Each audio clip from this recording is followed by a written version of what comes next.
योग प्रोक्त स्वना पुरातन भक्तोषि मे सखा चेति रहस्यं चेतदुत्तमम्।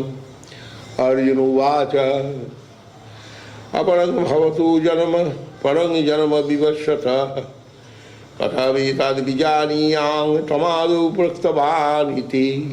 श्री भगवान् उवाच बहूनि मे व्यतीतानि जन्मानि तव चार्जुन तानहं वेद सर्वाणि न तं वेत्थ परन्तप। अयोऽपि सन्नव्ययात्मा भूतानामीश्वरोऽपि सन् प्रकृतिं स्वामधिष्ठाय सम्भवामि आत्ममायया। यदा यदा हि धर्मस्य ग्लानिर्भवति भारत अभ्युत्थानमधर्मस्य तदात्मानं सृजाम्यहम्।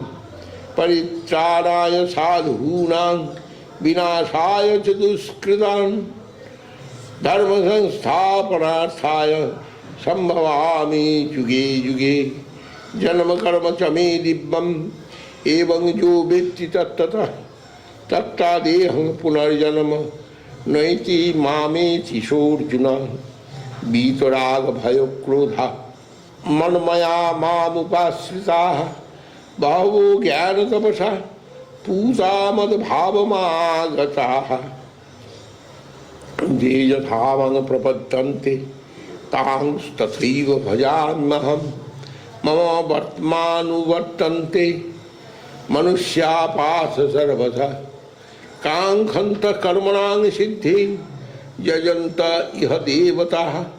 क्षिप्रं हि मानुषे लोके सिद्धिर्भवति कर्मजा। Okay, so verse number 12, we can read together.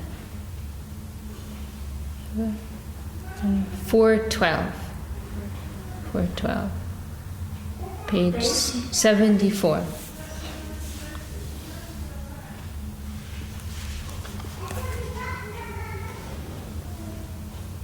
So, kankshata karmanam siddhim yajanta iha devata kshipram hi manushe loke siddhir bhavati karmaja. Want to read that translation? Persons who desire the fruit of their actions worship the gods, since in the human plane actions swiftly bear fruit. Okay. चातुर्वर्ण्यं मया सृष्टं गुणकर्म विभागशः तस्य कर्तारमपि मां विद्ध कर्तारमभयम् नाम। Okay, so we'll read that together. Chaturvarnyam maya shrishtam gunakarma vibhagasha tasya kartaram apimam vidya kartaram avyayam. The four social divisions classified according to the material modes of nature and corresponding activities are made manifest by me. Although I am the doer of this, know me to be the non-doer and unchangeable. So this is of course referring to the famous Varnashram system of India. Krishna's saying, I am the doer of that. I have made this arrangement, I have made this system.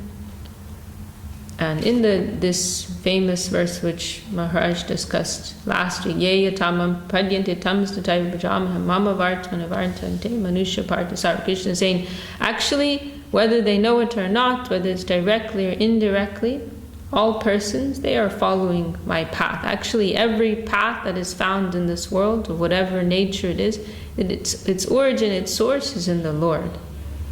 And so this Varnashram system, it is a particular path, a way of approach, which Krishna is saying, I myself have given that.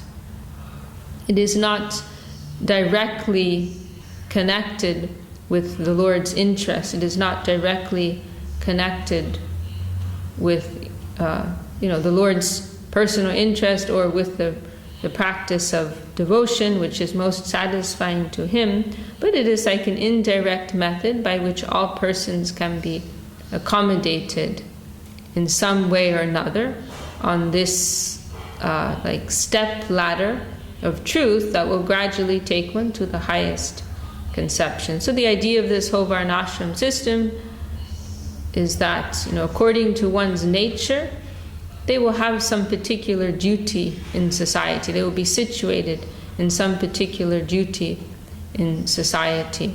And they're doing a duty, some social role, occupation, which suits them, but it is also, it has some benefit to society as a whole. And the idea is that they will perform this duty in a selfless spirit. And in this way, they will gradually become purified in their consciousness, and then they can progress to a higher level of understanding. And of course, very important point in this verse, Krishna is saying, I made this system, guna karma vibhagasha, according to the guna and the karma, means according to the qualities, the nature and the activity of persons. I have made these divisions. Means persons will be situated in a particular varna, an ashram, social role, religious duty, according to their nature. Means, in other words, not according to their birth. That is a corruption which took place over the course of time. So this is the real meaning of the varnashram system, not some prejudiced, discriminating social hierarchy to be used as a tool for oppression. That is not the purpose. The real purpose is that persons will be situated according to their nature. So maybe someone's born as a son of a Brahmin, but really their nature is that of a kshatriya. Then they should be considered a kshatriya and placed accordingly in that sort of role within society.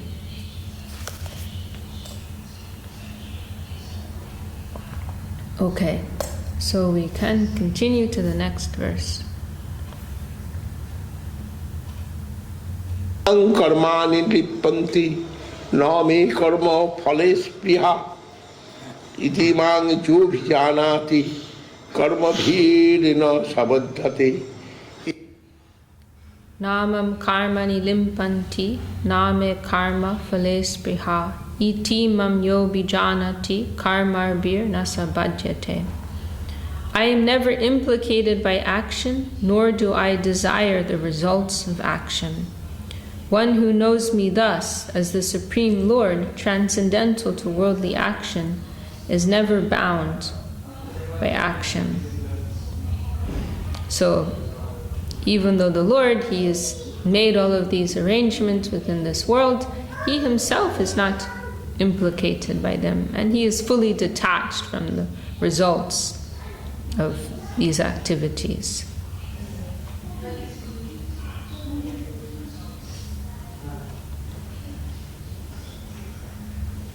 Evam gyatta kritam karma purpairapi mumukshubhi kuru karmaiva tasmat tvam purpai purvatarang kritam. Welcome. So we are on verse 415, just finished. Page 75. 75. So, evam gyatva kritam karma purva api mumukshubhi guru karmaiva tasmat tvam purvai purva taram kritam. Want to read that translation of you? No.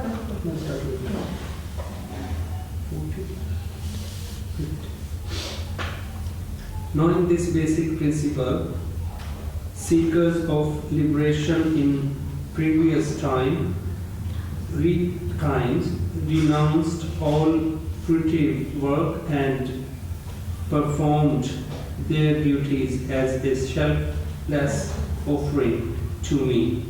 Likewise, you should adopt this yoga of selfless action and did the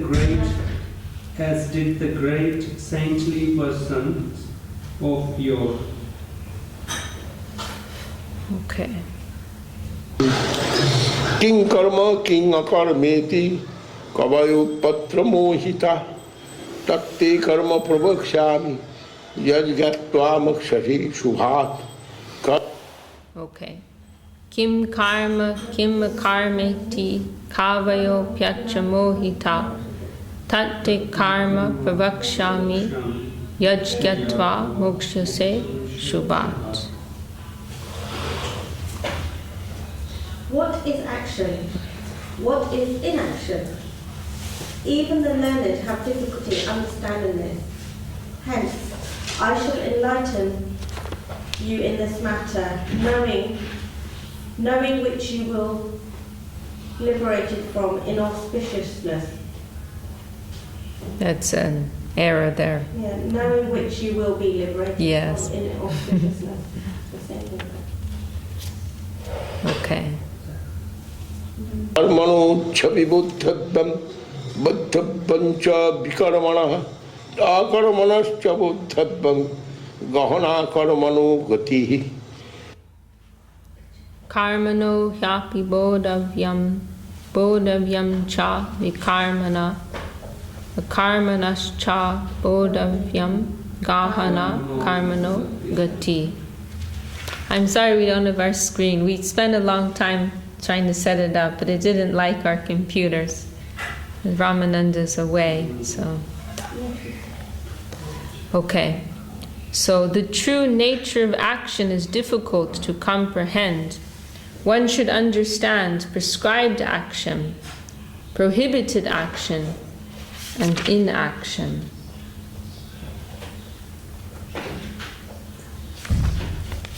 Okay.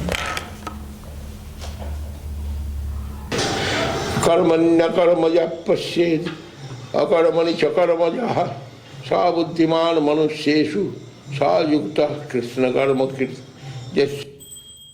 Karmanya karmaya pashyed akarmani cha karmaya sa buddhiman manusyeshu sa yukta krishna karma krit.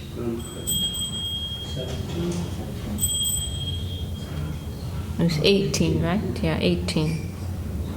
One who sees action within inaction and inaction within action is wise among men. He is a yogi and a performer of all actions. Okay, and now this will be answered, and this puzzle will be answered in the next verse. Sarvi samarambha Kama sankalpa varchita Jnanagni dagdha karmanam Tam ahu panditang buddha. Yasya sarve samarambha Kama sankalpa varjita Jnanagni dagdha karmanam Tamahu panditam buddha. One whose every action is without fruit of desire and who burns all actions in the fire of knowledge is described by the wise as learned. So this is what determines karma or akarma.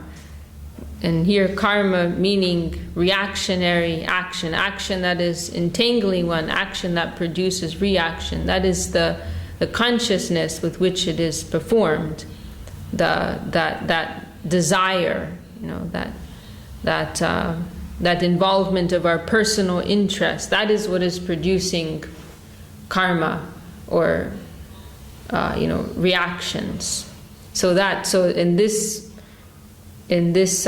context, this is how karma and akarma, this is how karma, the term karma is being defined, is that action which is producing reaction. That is karma. And akarma literally means like no action, right? But one can be performing action, but free from that selfish desire, then actually that is akarma. It is free from that selfishness, so it's not producing a reaction. So that person who is performing action without that personal desire,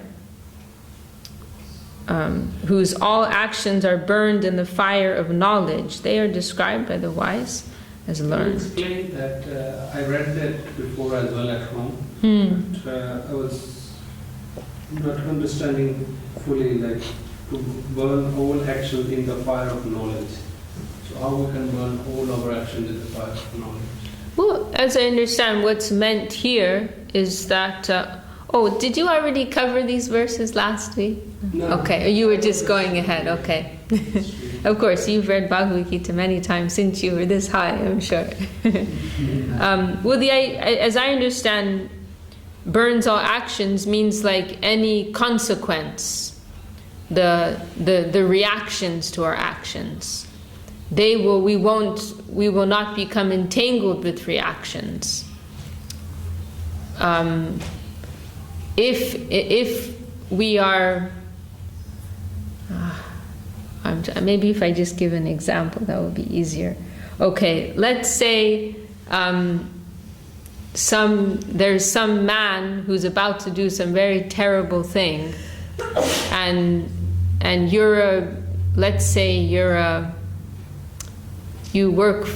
Well, maybe this isn't a good example. It's too controversial, maybe. About killing people, maybe it's not good.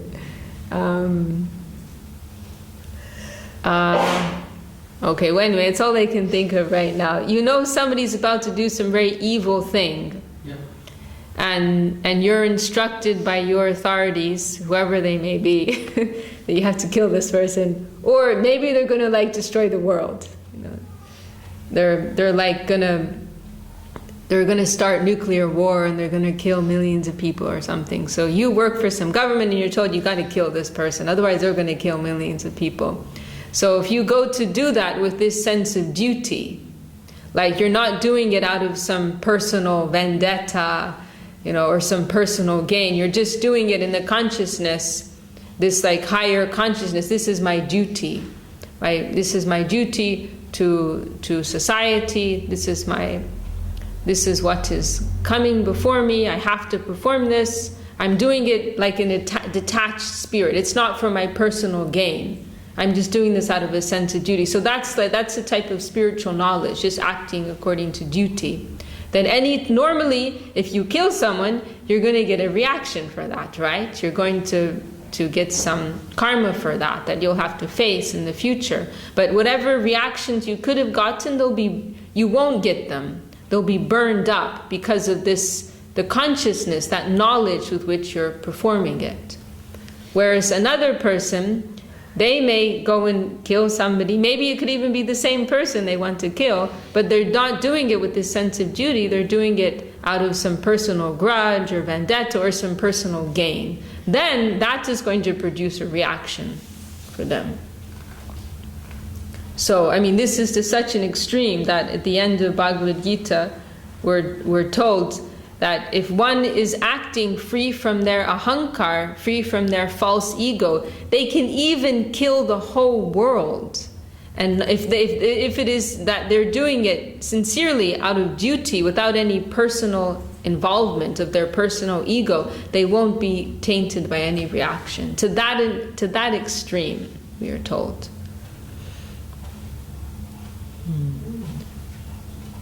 And there's one nice story our Gurudev used to tell in relation to that verse as well, how the Braja gopis of Vrindavan, the gopis, they wanted to do some special worship at one time, and let me see, how exactly did it go? Then they needed to cross the river Jamuna because they were going to perform the worship on the other side. But the river was very, very high and it was very difficult for them to cross. And so they asked Krishna for advice. Oh, Krishna, can you, how do you think we can get across the river? And Krishna told them, tell the river Jamuna that Krishna is a brahmachari. Did you hear this story before? You heard? And Krishna told them, tell the river Jamuna that Krishna is a brahmachari, and then she will part for you. And so the Braja Gopis are thinking, Krishna's a brahmachari? I didn't know that he's a brahmachari. I didn't think he was a brahmachari. But okay. So they went and they told this to River Jamuna, oh, Krishna's a brahmachari. Please, would you let us pass? And River Jamuna parted for them. And so they got to the other side. They did this worship. Oh, and they wanted to make some special offerings to Durvasa Muni, great rishi, great sage, to please him and get some benediction. So they made some offerings, special offerings to him, and then they needed to go. And there are many things that they cooked, like very fancy, opulent preparations. And so they made these special offerings to him, and then it was time for them to go back. But same problem, the river Jamuna is very high.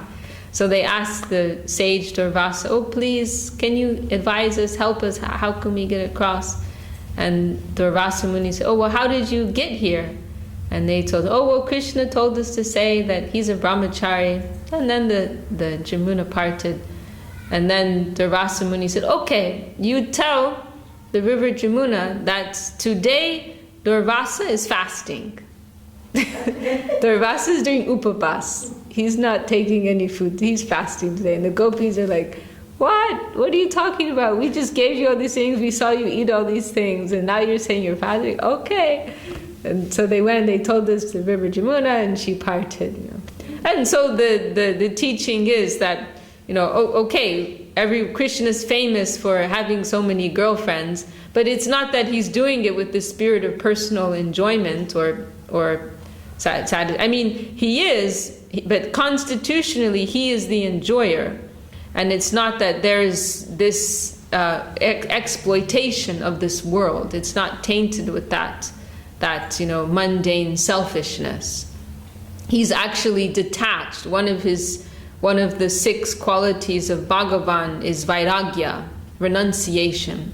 So whatever he's doing, there's also this renunciation there, detachment that is there. It's not that there's this entanglement of mundane interest.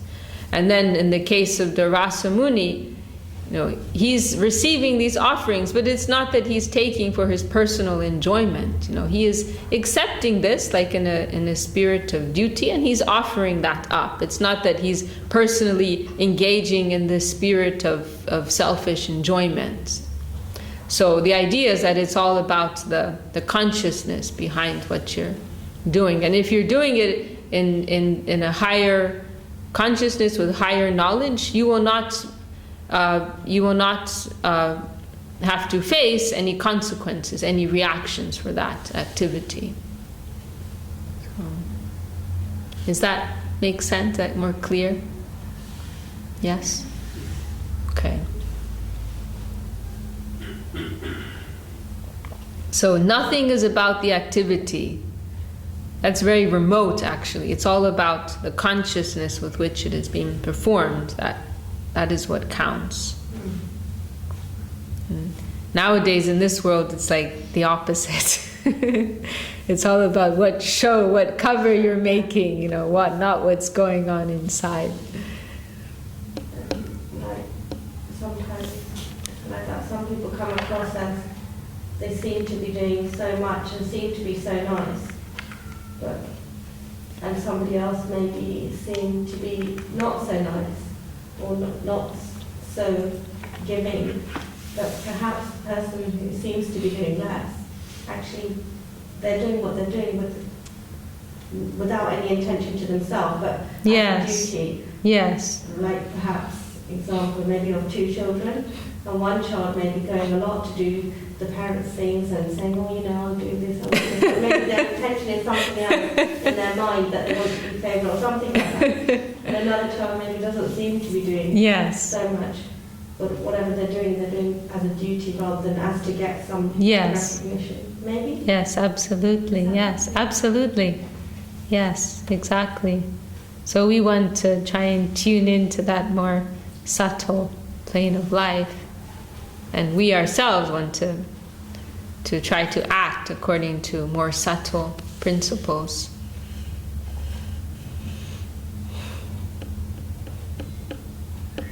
Our Gurudev was very expert at that, understanding what was the real intention behind person's behavior and knowing how to really catch them, hit them in the spot, understanding what's really going on behind. Other persons could be bewildered, Many persons, they observed that in our Gurudev. Like you're describing, some persons, they can appear to be very nice, very good people, but then you realize it's more of a cover, than something substantial. But our Gurudev, he could see right through everybody. And we experienced, some persons who we thought looked like very nice people, very religious, very cultured people. Our Gurudev would not give them so much attention. And other persons who we may have thought looked rough and, not so pious, not so religious, he would appreciate their inner heart and he would give them special mercy, special attention. And then, over time, we would realize, now we can understand why our Gurudev acted like this in that way. We couldn't see it in the beginning, but he could immediately see, through to their core. He had that type of vision.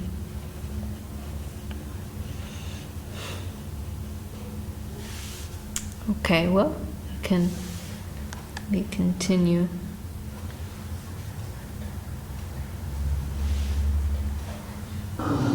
Tatta karma phala sange nitya triptu nirasraya karman nabhi pravittu pi naiva kinchit karoti sa. Tyaktva karma phala sangam nitya tripto nirashaya karmanyavi pravitto pi naiva kinchit karoti sa. Maybe it's my turn. Such a person, giving up attachment to the fruits of action, fully content in the eternal bliss within, and free from mundane dependence, though fully active, does nothing at all. It's it's like to be able to live like that, such relief. Not that, we're living like that, but when we have some moments where we just let go of that attachment, it's such a relief, we do this and we do that and we're expecting some results. When we don't get that result, we get upset. But when we have that moment of surrender, it's okay, it's not up to me, we get so much relief from that, If we could always live like that, how peaceful, would we be? Fully content in the eternal bliss within and free from mundane dependence. So they do nothing at all in the sense that they're not incurring karma, reactions. Clean slate. Okay, go to the next verse.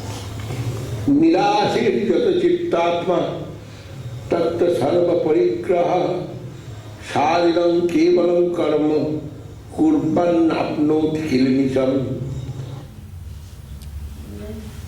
Nirashiryata chittatma tyakta sarva parigraha shariram kevalam karma kurvan apnoti kilbisham.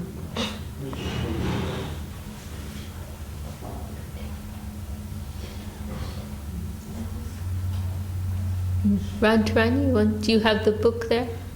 Yes. 21. Read the translation.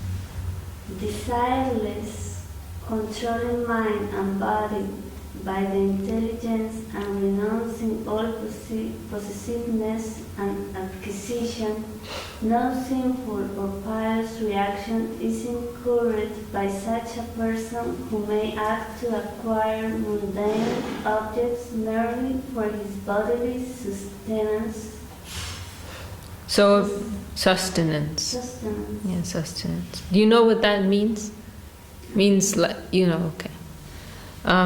So apparently these persons living in this higher state of consciousness, they may be doing all the same things that we're doing. They may have a job, and so on and so forth. But they're not doing it for for personal gain. They're just doing it for their maintenance, to maintain their body. They have some duty. Everyone has some duty just to maintain their existence. So they're doing what is needful to maintain their existence. But they are free from this desire for acquiring, this possessiveness, and so on and so forth.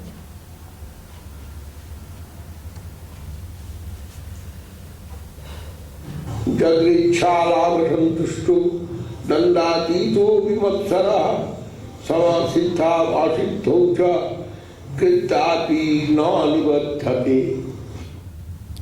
Yadrichālābhasantuṣṭo dvandvatito vimatsara samasiddhā vāsiddhau ca kritvapi na nibadyate. Content with whatever is readily available and unaffected by dualities of pleasure and pain, attraction and aversion. Such a person has no envy. He is equipoised, neither elated nor dejected in success or failure. Though active, he is not bound by any action. It's so inspiring to hear these descriptions. Normally it's like we're on this roller coaster ride or seesaw, up and down, according to what we think we're losing or gaining in our day-to-day lives. But these things are all very superficial. They're all on the surface of things. You're rich, you're poor, you're popular, or you're not popular. It's like, so many movie stars, like you hear these scandals about them in the newspaper and suddenly everybody hates them, It's like just yesterday they were like super popular and now everybody hates them, So, we all have to face things like that to some extent within our lives. This type of duality. You have money, you don't have money, you're super popular, and then everybody hates you, and so on and so forth.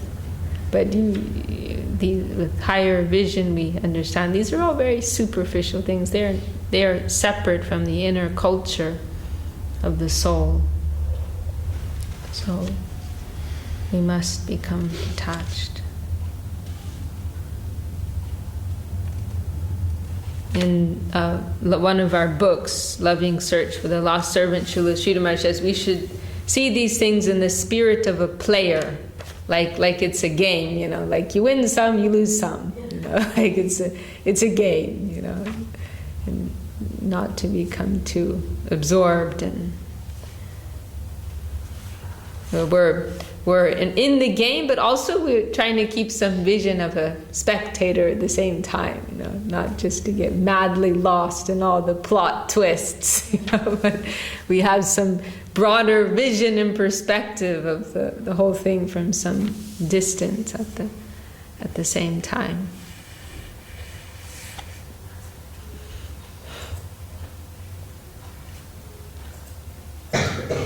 Katasangasya muktasya jnanavasthita cetasa jagaya charatah karma samagram praviliyate.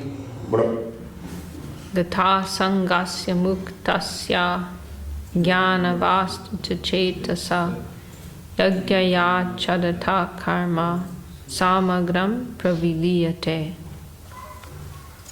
For one who is detached, enlightened and liberated, all his actions, performed in the spirit of sacrifice, are perfectly dissipated. I'll read this commentary. The actions of one practicing the yoga of selfless action do not lead to apurva, as considered by the philosophers known as karma mimamsaka. According to their ethical yet atheistic ideology, the karma mimamsakas or mundane rationalists claim that pious actions produce an unseen subtle potency known as apurva, which must fructify at the appropriate time after death. Their conception that this fruit can later be shared by others is meant to show the eternality of karma or action, but it ignores the presence of the supreme autocrat. So the statement of Sri Krishna, samagram praviliyate, all actions are dissipated, ought not to be misinterpreted to mean that the actions of liberated souls cause some such remote worldly consequence or apurva. Rather, the Lord indicates that the actions offered to him by the selfless karma yogi do not cause any subsequent action to be either enjoyed or suffered by others in this mundane plane. Okay, we can hear a few more verses. Brahmākpanahu brahmahavir brahmāgnu brahmanātam brahmaiva tena gantakam brahma karma samadhina. Brahmarpanam brahmahavir brahmagno brahmanahutam brahmaiva tena gantavyam brahma karma samadhina. Radhan, you want to read that? 24. The ladle is Brahman.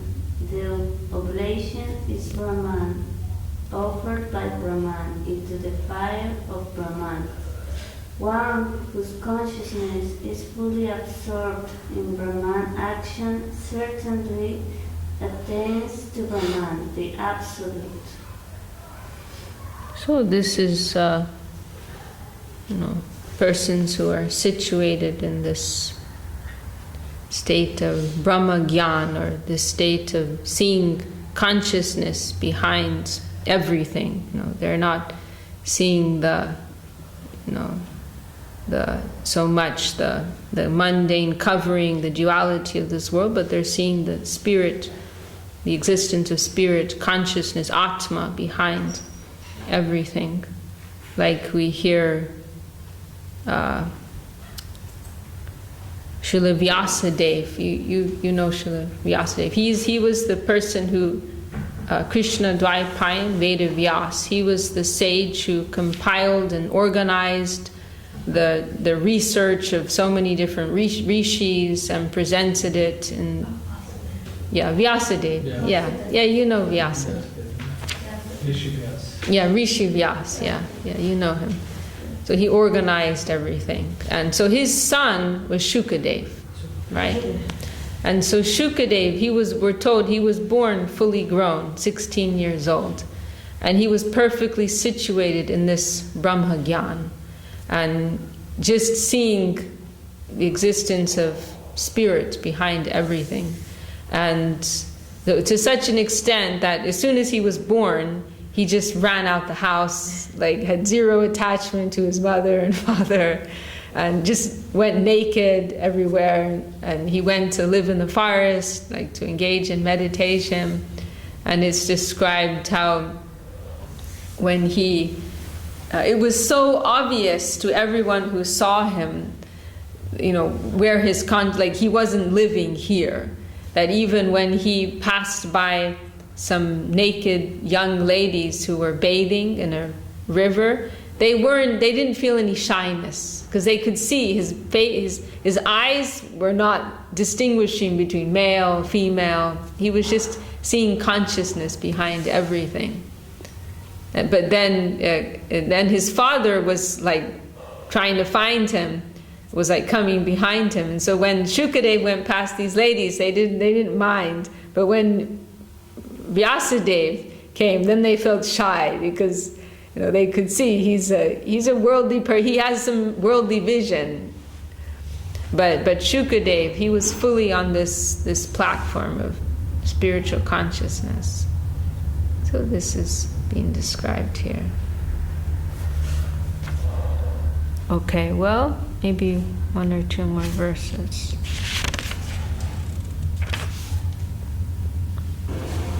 Daivame vapare jaggam yogino pachupadate brahmagna vapare jaggam yagyanai upajuhati. Daivam evapade yagyam yogina paryupasate brahmagnav apade yagyam yagya naiva pujuvati. Some yogis offer sacrifices to the demigods, and others offer the self into the fire of Brahman by vibrating the pranava mantra Om. Svatradinindriyanyanne sanjamagnishu juhati sabdadin visayanannam indriyagnishu juhati. Shrutadinindriyanyanye samyamagnishu juvati shabdadin vishayan anya indriyagnishu juvati. Some offer their senses of hearing, touching, seeing, tasting and smelling into the fire of self-control. Yet others offer the sense objects of sound, touch, form, taste and smell into the fire of the senses. Sarvadindriya karmani prad karmani chapare atma sanjama yogagno juhati jnanadipite.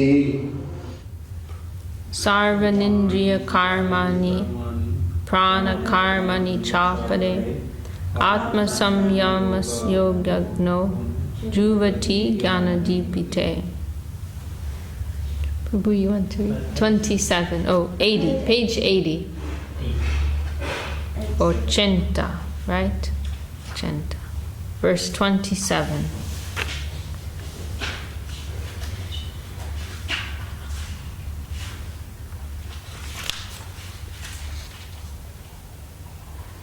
Verse 27, okay. Other offers the sense objects of song. No. Verse 27. Verse 20. Yes, below it. Yeah. Go down. 2 lines down. 27 here. No. This- Where it says again. 27. Yes. Again there are the yogis who offer all the functions of the senses and the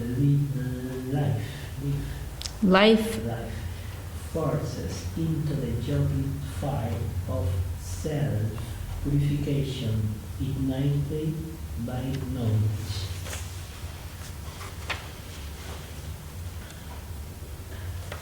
Okay, well, we just...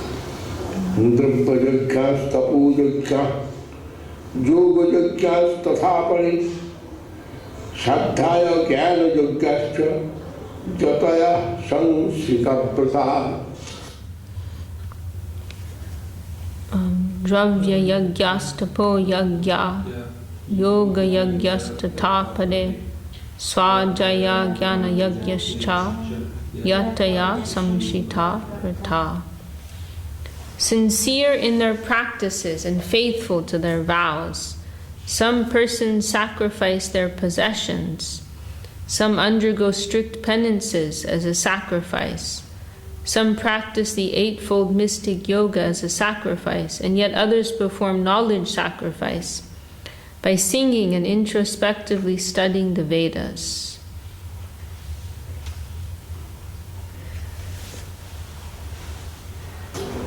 Apani juhati pranam prani panam tathapari pranapana gati ruddha pranayama parayana apare niyataha pranan praneshu juhati.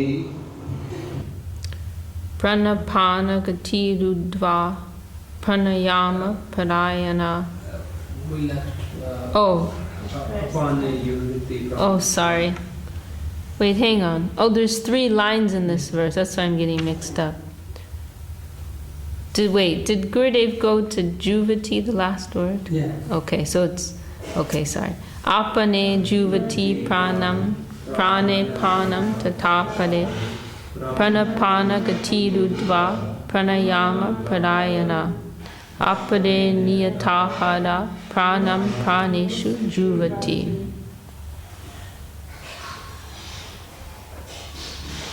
Adran. Others practice left control, closing the right nostril and exhaling through the left. They bring the ascending air into union with the descending. Closing the left nostril and exhaling through the right, they similarly offer the descending air into the ascending. Then, closing both nostrils, they check both ascending and descending airs. Yet, other practitioners of sense control offer all the senses into the life airs by reducing their food intake. Okay, we'll just read one more verse, hear one more verse, and we'll finish. Sarve peti jagga vidu jagga khaita kalvatha jagga sishtamurta bhuju yanti brahma sanatanam. Sarve pyete yagyavido yagyakshayita kalmasha yagya shishtam rita bhujo yanti brahma sanatanam. All these persons are knowers of sacrifice, purified by sacrifice, enjoying the nectarian remnants of sacrifice. They attain to the eternal plane of the Absolute. Okay, we'll stop there for today. Any last comment or anything from anyone? Stop. Any last comment or question or anything? Let's stop.